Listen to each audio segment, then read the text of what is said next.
Hello friend, स्वागत है आप सबका नेट एजुकेशन ज्ञान चैनल पर।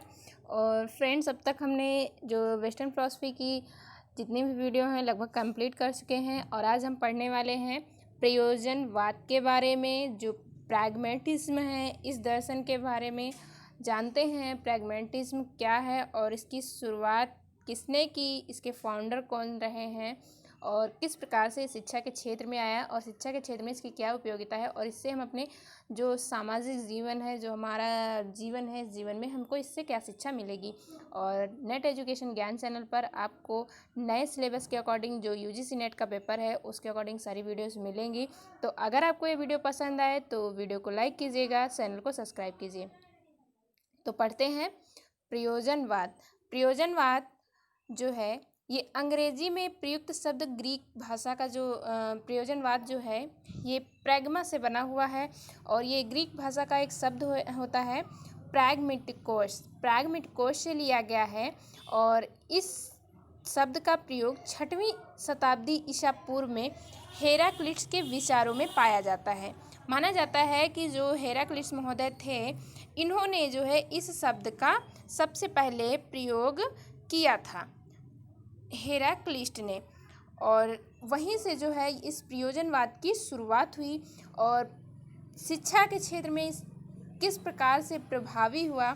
और सबसे पहले इसकी शुरुआत चार्ल्स सैंडर्स पियर्स ने की थी। चार्ल्स सैंडर्स पियर्स का जो दर्शन है वो प्रयोजनवाद पे आधारित है। और फिर इसको बहुत ही ज़्यादा डीपली जो है शिक्षा के क्षेत्र में जॉन ड्यूवी लेकर के आए थे, जो कि एक अमेरिका के दार्शनिक थे, जॉन ड्यूवी। आगे हम जॉन ड्यूवी के बारे में और भी पढ़ेंगे। तो जानते हैं प्रयोजनवाद की तत्व मीमांसा। जब भी हम कोई भी दर्शन पढ़ते हैं तो उस दर्शन के 3 महत्वपूर्ण क्षेत्र होते हैं, जैसे कि उसकी तत्व मीमांसा, ज्ञान मीमांसा और मूल्य मीमांसा। कोई भी दर्शन इन्हीं 3 शब्दों पर डिपेंड होता है। तो हमारा प्रयोजनवाद भी इसी पर डिपेंड है। तो प्रयोजनवाद की तत्व मीमांसा क्या है, तो आपको हम बता दें कि अन्य दर्शनों से एकदम अलग है। इसमें इसकी कोई तत्व मीमांसा जहाँ तक हम कह सकते हैं नहीं है। जो जॉन ड्यूवी थे, इन्होंने तत्व मीमांसा के क्षेत्र में ज़्यादा अपना ध्यान डालने की कोशिश नहीं की। एक तरीके से अगर हम इसको रिलेट करें तो ये बौद्ध दर्शन से रिलेट होता है कि बौद्ध दर्शन में भी जो भगवान बुद्ध हैं, उन्होंने भी किसी भी प्रकार से तत्व मीमांसा को स्वीकार नहीं किया है और वे आत्मा परमात्मा अस्तित्व के चक्कर में नहीं पड़े हैं। ये दर्शन भी जो आत्मा परमात्मा का अस्तित्व है उसको स्वीकार नहीं करता है। प्रयोजनवादी जो हैं, प्रयोजनवादी इस ब्रह्मांड की रचना के संबंध में विचार करने के स्थान पर, मतलब वो ये नहीं देखते हैं कि ब्रह्मांड कैसे बना, क्या बना, क्यों बनाया, किसने बनाया, इसके पीछे क्या शक्तियाँ रही हैं। वो सिर्फ जो है ये देखते हैं कि इन सभी चीज़ों का वास्तविक प्रयोग क्या है, वास्तविक प्रयोग को देखते हैं, ना कि इसका बनाने के ऊपर जाते हैं। तो ये है प्रयोजनवाद की तत्व मीमांसा। एक शब्द में अगर हम बोलें तो इसकी तत्व मीमांसा में इन्होंने तत्वों को स्वीकार नहीं किया है, यानी कि प्रकृति और जो आत्मा परमात्मा है, इन चीज़ों को इन्होंने स्वीकार नहीं किया है। प्रयोजनवाद की ज्ञान मीमांसा, तो प्रयोजनवाद कहता है कि अनुभवों की पुनर्रचना ही ज्ञान है। कर्मेंद्रियों, ज्ञानेंद्रियों को ये ज्ञान का आधार मानते हैं। अनुभवों की पुनर्रचना, एक प्रकार से इन्होंने परिवर्तन को स्वीकार किया कि जो भी चीज़ है, हम किसी भी चीज़ को एक वो होता नहीं है कि हम सत्तावादी यानी रूढ़वादी नहीं हैं, हम पीछे से जो चला आ रहा है हम उस पर नहीं जाएंगे। हम जो भी हमारे सामने जिस चीज़ की हमें ज़रूरत है हम उसको करेंगे। जो भी हमें ज्ञान प्राप्त करना है वो ऑब्जर्वेशन से प्राप्त करेंगे। हम ऑब्जर्व करते जाएंगे, चीज़ों को सीखते जाएंगे और हमें उस चीज़ के बारे में नॉलेज होती जाएगी। ना कि हमारे विचारों में मतलब हम अपना विचार आएंगे, उसके माध्यम से कोई प्रोसेस होगा, थॉट प्रक्रिया होगी, फिर हम किसी चीज़ को सीखेंगे। इससे इन्होंने सीखने को महत्व नहीं दिया। इन्होंने कहा कि अगर बालक सीखना चाहता है तो वो जो है उसके लिए अगर बालक सीखना चाहता है तो वो उसको स्वयं ऑब्जर्व करे, करके सीखे, क्रिया केंद्र, लर्निंग बाय डूइंग। सीधा सा इनका फंडा रहा है लर्निंग बाय डूइंग।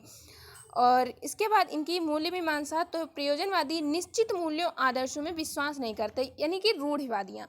कोई चीज़ बचपन से लेकर के आ रही है तो हम चलो उसी को फॉलो करते जाएं, हम इसी को करते जाएं, इस पर इन्होंने विचार नहीं किया। इन्होंने कहा कि बालक को जिस चीज़ की आवश्यकता है वो करे ना, क्यों हम पीछे की चीज़ को करके देखें।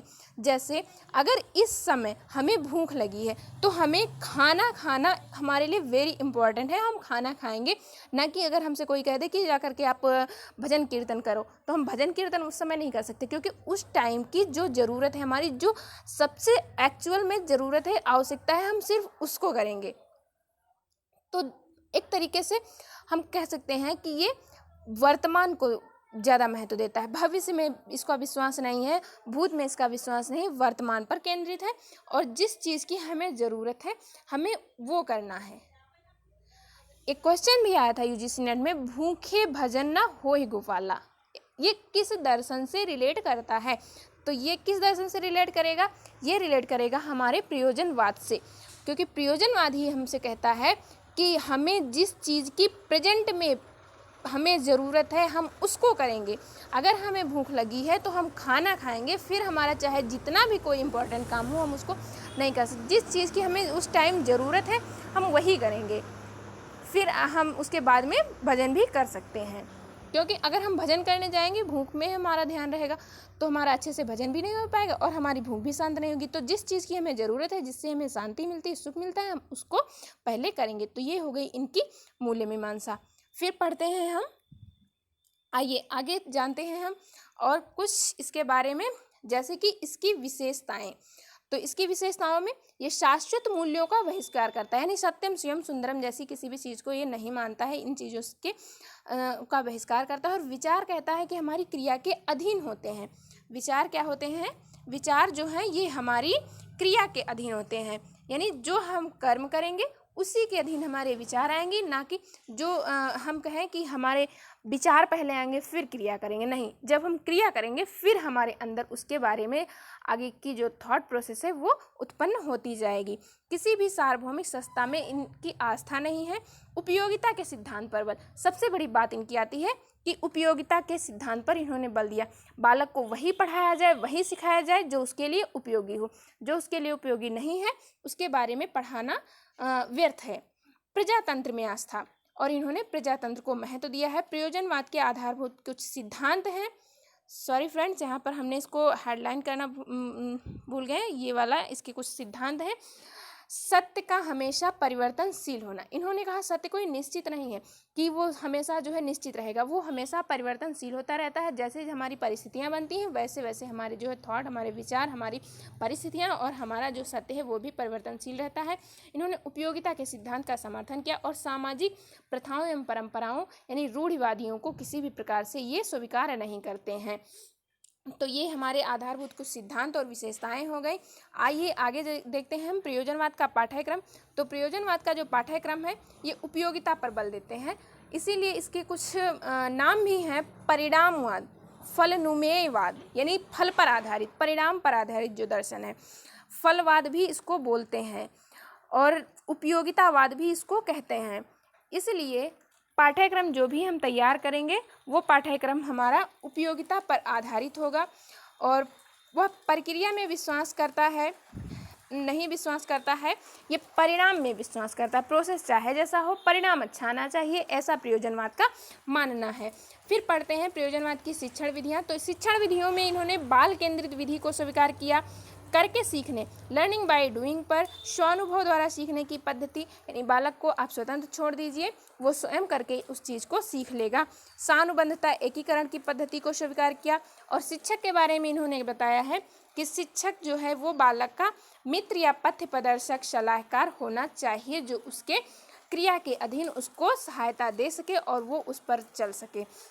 प्रयोजनवाद एवं विद्यालय, तो विद्यालय को जॉन ड्यूवी ने एक लघु समाज के रूप में माना है। इन्होंने कहा कि विद्यालय एक लघु समाज है, वहीं पर बालक जो है समाज के बारे में सीखता है और समाज में आकर के वो अच्छे से अपना जो रोल है, अपना जो उसकी जो एक उसका स्ट्रक्चर है उसको वो पूरा कर सकता है। तो ये भी पूछा गया है कि लघु समाज रूप ये किसका कथन है विद्यालय के संबंध में, तो ये जॉन ड्यूवी का है और जॉन ड्यूवी को हम याद रखेंगे। सबसे बड़ी बात इसकी यही है कि एक शब्द में हम इसको कहें तो ये परिवर्तनवाद है, परिणामवाद है। और शिक्षा के क्षेत्र में आईसीटी का प्रयोग जो है वो भी प्रयोजनवाद की ही देन है। तो इस प्रकार से हम इसको याद रखेंगे। परिणाम को अगर हम याद रखें तो हम कभी भी प्रयोजनवाद को नहीं भूल सकते हैं। ऐसा दर्शन जो परिणाम परिवर्तन को मानता है और वर्तमान को मानता है, इन्हीं 3 चीज़ों पर हमारा प्रयोजनवाद टिका हुआ है। तो आज हमारा प्रयोजनवाद का लेक्चर समाप्त होता है। फ्रेंड्स, अगर आपको ये वीडियो पसंद आए तो वीडियो को लाइक कीजिए और अपने फ्रेंड्स में शेयर कीजिए। Thank you friends.